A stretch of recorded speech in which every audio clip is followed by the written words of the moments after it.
Ito yung mga buwan o months na kung saan talamak yung talagang ginagawang mga pamamahiya, pagpo-post sa Facebook ng mga all agents. Alam niyo na, syempre, bare months, ganyan talaga yung gagawin ng mga dahil maghahanap at maghahangad ng komisyon yung mga yan para makasingil at malaki ang kitain. Pero itong video ito, talagang sobra-sobra na. Talagang halos araw-araw nadadagdagan yung mga post. Pati yung mga uli agent na nagpo-post at gumagamit din ng mga dummy account o yung profile picture ng ibang mga nabibiktima rin nila at ginagamit nila mga Facebook pages o Facebook accounts.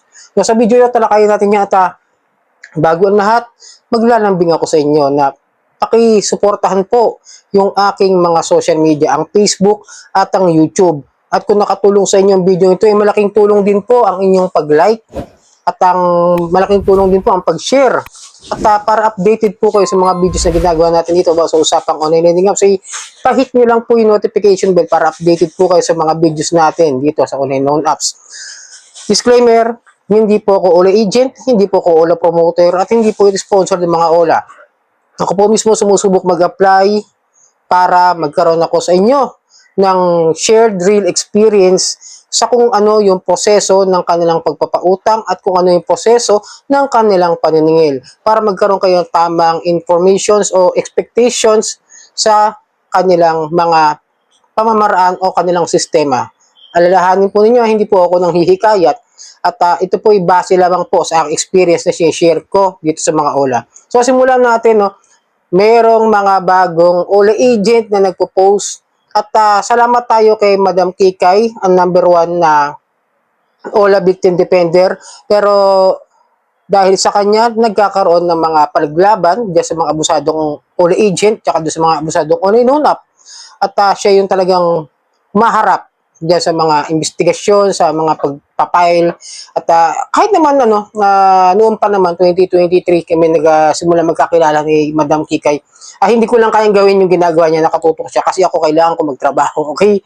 So, yung senior niya, tulungan natin i-report sa mga subscriber ko at sa mga followers ko. Pagtulungan natin tanggalin itong mga OLA agent na nagpo-post sa Facebook pages. Diba nung nakaraan, ilang beses na ako nag-post ng mga OLA agent na kung saan merong 57 katao. Nadagdagan pa nga niya nung nakaraan lang hindi pa rin nabubura. Napakatindi nito. Ewan ko kay Meta kung bakit ganito, di man lang napapansin yung mga report. Gayong talamak na yung paglalagay ng wanted scammer. Hindi ko sure kung bakit ganon ang tawag nila na pagtawag ng pag-verify kung yung ba talaga legit ng mga scammer o ano, di ba? Dapat natatanggal ito sa dami nagre-report Itong Surya Loma, di ba? Matagal na yan, okay? Ayan, pakita ko sa inyo, yan pa rin yung Facebook page niya. Ayan, active na active pa rin po yan, mga kadyani. And then yung nakaraan lang din, yung si Marie Juana. Ito talagang hindi ko tinatantanan ito, talagang nire-report ko pa rin ito araw-araw, mga kadyani. Kasi talagang pati bata, pinagbantaan na rin. Ewan ko bakit ayaw pa rin matanggal. Nag-report na sa akin, nag-follow up na yung Meta, hindi raw tatanggal kasi wala naman daw nilabag doon sa community guidance na I am not sure. Sana Pilipino yung pinag-verify ninyo para matanggal to kasi Tagalog baka Inglesero o Amerikano o foreign national yung nagbasa na ito kaya hindi naintindihan. Pero ngayon, meron tayo re-report dito dahil nga doon sa pinost ni Kikay Bautista, itong Facebook page ng isang OLA agent na kung saan siya ay nagngangalang Jumel Sagaran.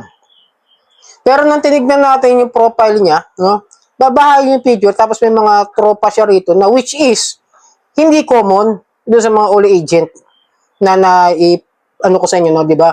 Yung iba, mga dami account. Ito kasi talaga may mga picture ng ibang taong kasama siya. Maaring ito ay na-hack or ginamit lamang na isang OLA victim din tapos ginamit niya pang profile picture at pang cover photo ng kanyang Facebook page kasi walang masyadong info about this one. Maring ganon. Maring isang biktima yun nasa profile pic na yan. Kaya hunos-dili kayo, i-report lang natin yung Facebook page. At baka isipin nyo yung nasa profile pic mismo yung OLA agent. Hindi gumagamit ng tunay na identity ang mga yan. So yan, ito po yung ginawa niyang post nung nakaraan lang. Excuse me. Mag-ingat po sa taong ito. Baka kayo naman na mabiktima ni pangalan, sobrang kapal ng pagmumuka. Tapos nakalagay dyan yung kanyang lisensya at yung picture niya. Kung saan nakalagay is wanted, scammer, magnanakaw. Tapos meron pang nakasulat dito sa baba na dahil sa ginawa nitong pagnanakaw sa mga kumpanya, pakiiwasan ng tao na ito dahil isa siyang online scammer. Kasalukuyan siyang pinaghahanap sa kasong estapa na isasampa sa kanya. Ipopost namin ng kanyang litrato sa upang madali ang paghahanap sa tao na ito. Lahat ng kakilala niya sa FBI aming i-PPM kasama ang kanyang litrato at ID para mahinto na siya sa kanyang putol eh. Okay, yung na-screenshot ng maayos.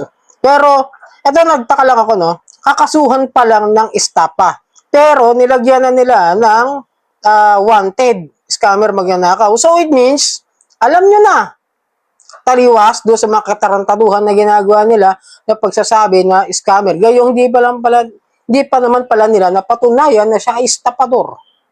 Diba? Sabi ko sa inyo eh, hindi kailangan yung mga FB natin ay nakalock. Ang kailangan lang nila yung picture natin at yung ID. Yan ang madalas na ipinopost nila. Ngayon,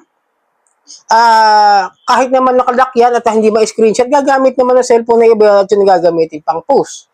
Diba? Yun ang sinasabi sa inyo na maging maingat sa pangungutang dito sa mga OLA. Hindi natin alam kung anong OLA page siya, kung anong OLA company siya. Wala siyang nakalagay dyan ng info. Talagang malinis yung kanyang info about that.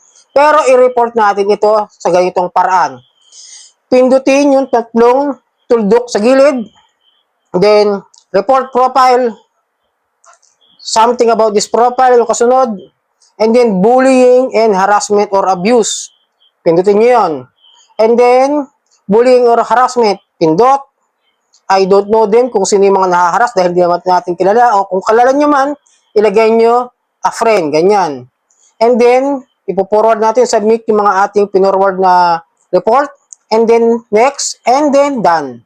Yun lang po yun. At ganun ang pagre-report sa mga OLA agent na ito, nagpo-post sa mga OLA victims, mga kadyani.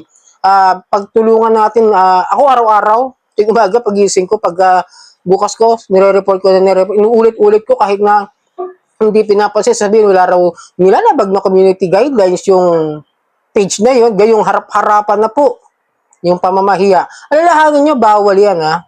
Kaya nga nagtatago yung mga yan eh, hindi nagpapakita ng tunay na info, hindi nagpapakita ng tunay na pagkakakilanlan yung mga OLA agent na yan, gagamit sila ng picture ng biktima nila, ng mga avatar ng mga animations, mga avatar ng kung sino-sino man, mga AI na mga pictures na nagagamitin ng mga yan dahil alam nila sa sarili nila na nilalabag nila yung batas about the cyber libel na kapag kahit may katotohanan na may utang yung tao, bawal ipahiya through online at kahit sa personal na pamamaraan ng paniningil papapahiyain nyo pa rin, ay bawal din po yon. It's up to you on how to collect the debts of the loaner.